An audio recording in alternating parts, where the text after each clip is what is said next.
અમે દાહોદ જિલ્લાના સિંગવડ તાલુકાના તોરણી ગામ ખાતે આવ્યા છે।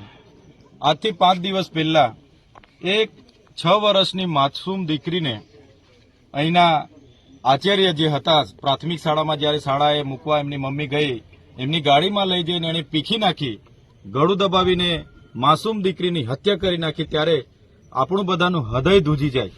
આવી રાક્ષસી કૃત્ય કરનાર નરાધમ આ જ શાળાના ગોવિંદ નટ કરીને આચાર્ય છે। ત્યારે શિક્ષણ જગતનું માથું નમી જાય એવું કૃત્ય એમણે જ્યારે કર્યું છે, ત્યારે અમે આ પરિવારની જે દીકરી અમારી આ વચ્ચે નથી રમતી, હરતી રમતી દીકરી આજે નથી, ત્યારે એમની આત્માને પ્રકૃતિ શાંતિ આપે, સાથે પરિવાર પર જે દુઃખ આવી પડ્યું છે ત્યારે પરિવારને સાંત્વના આપવા માટે અમે આવ્યા છે। પણ તમે છેલ્લા 5 દિવસ અઠવાડિયામાં જોશો, ગુજરાતમાં એ દાહોદનું તોરણીની ઘટના હોય, રાજકોટની આટકોઈની ઘટના હોય, બોટાદની ઘટના હોય કે પાટણની ઘટના હોય, છતાં સરકાર આમાં ગંભીર નથી। એ અમારા માટે ખૂબ જ ગંભીરની બાબત છે। આ વિસ્તારના નેતાઓ મૌન સેવીને બેઠા છે। કેમ ભાઈ, બીજા રાજ્યમાં કંઈ થાય છે તો અમે મીણબત્તી લઈને સાંત્વના પાઠવો છો, ટ્વીટ કરો છો?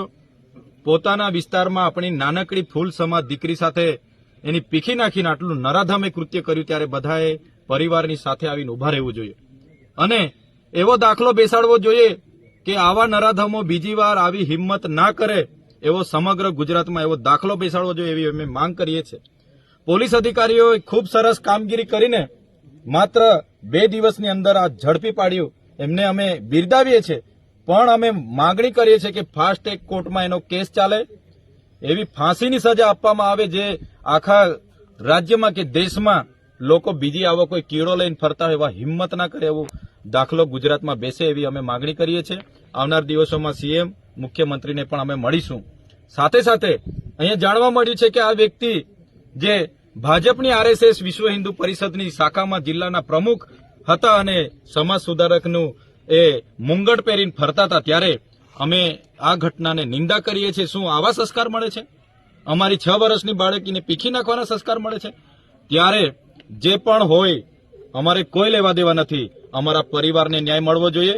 અગર ન્યાય નહીં મળશે તો આવનાર દિવસોમાં ખૂબ મોટા આંદોલનો, આક્રોશો થશે, લોકોમાં ખૂબ મોટો આક્રોશ છે।